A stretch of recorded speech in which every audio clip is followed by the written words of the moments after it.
Shalom, bersama saya Pendeta Rudiwanto Munte dalam program Pagi yang Indah. Bapak Ibu yang dikasih dalam nama Tuhan Yesus, seringkali kita tanpa sadar, kita sering menghakimi orang lain. Kita sering memojokkan orang lain dengan perkataan-perkataan kita. Tanpa kita sadari, kita sudah melukai hati orang lain.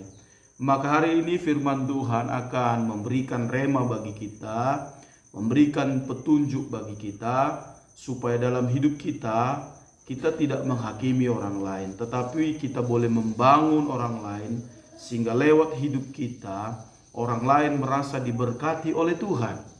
Pagi ini kita akan melihat Alkitab kita yang terambil dari kitab Matius pasal yang ke-7, ayat yang pertama sampai dengan yang ke-5. Begini bunyi firman Tuhan, "Janganlah kamu menghakimi supaya kamu tidak dihakimi, karena dengan penghakiman yang kamu pakai untuk menghakimi kamu akan dihakimi, dan ukuran yang kamu pakai untuk mengukur akan diukurkan kepadamu. Mengapakah engkau melihat selumbar di mata saudaramu, sedangkan balok di dalam matamu tidak engkau ketahui? Bagaimanakah engkau dapat berkata kepada saudaramu, biarlah aku mengeluarkan selumbar itu dari matamu, padahal ada balok di dalam matamu? Hai orang munafik, keluarkanlah dahulu balok dari matamu, maka engkau akan melihat dengan jelas untuk mengeluarkan selumbar itu dari mata saudaramu." Haleluya, ada 3 hal yang perlu saya sampaikan pada pagi hari ini. Yang pertama, menghakimi sesama adalah tindakan pelecehan terhadap Allah sebagai hakim yang adil. Artinya sebagai manusia kita tidak perlu menghakimi orang lain.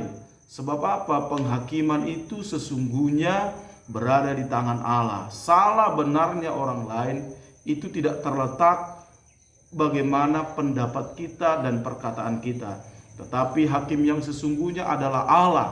Yang kedua, menghakimi sesama adalah tindakan tidak menguasai diri. Artinya kita harus menguasai diri bahwa sesungguhnya kita adalah orang yang juga penuh dengan kesalahan, dan justru kita adalah orang yang sesungguhnya harus dihakimi atas segala tindakan-tindakan kita. Maka untuk itu kita harus menjaga diri kita, menjaga kehidupan kita, supaya apa? Semua perkataan-perkataan yang kita keluarkan adalah perkataan-perkataan yang membangun, perkataan-perkataan yang menjadi berkat, sehingga lewat hidup kita orang boleh maju, orang boleh kuat, orang boleh sehat, orang boleh berpikir tentang hal-hal yang positif, dan lewat kehidupan kita ada banyak hal-hal yang dibangun dan kita menjadi berkat sehingga nama Tuhan Yesus dimuliakan.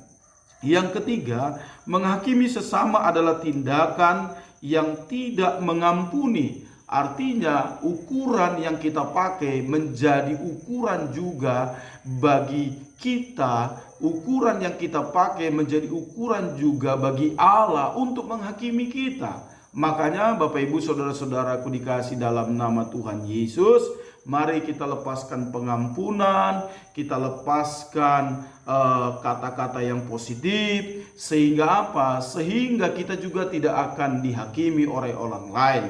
Maka sangat penting kita melepaskan pengampunan. Lewat pengampunan itu kita menyalurkan kasih Kristus, sehingga banyak jiwa-jiwa dimenangkan dan nama Tuhan dimuliakan. Bapak Ibu yang dikasih dalam nama Tuhan Yesus, pada pagi hari ini saya akan berdoa bagi saudara, agar saudara dapat melepaskan roh pengampunan bagi setiap orang-orang yang telah menyakiti hatimu. Dan janganlah kita menjadi hakim bagi orang lain.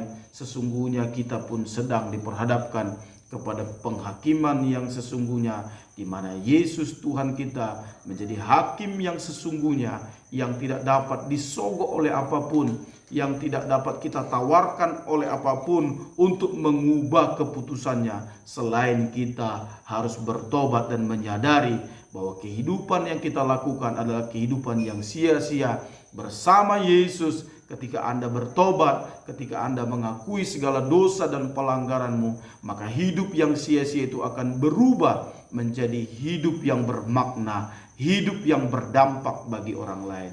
Terima kasih, Tuhan Yesus memberkati dalam program pagi yang ini. Shalom.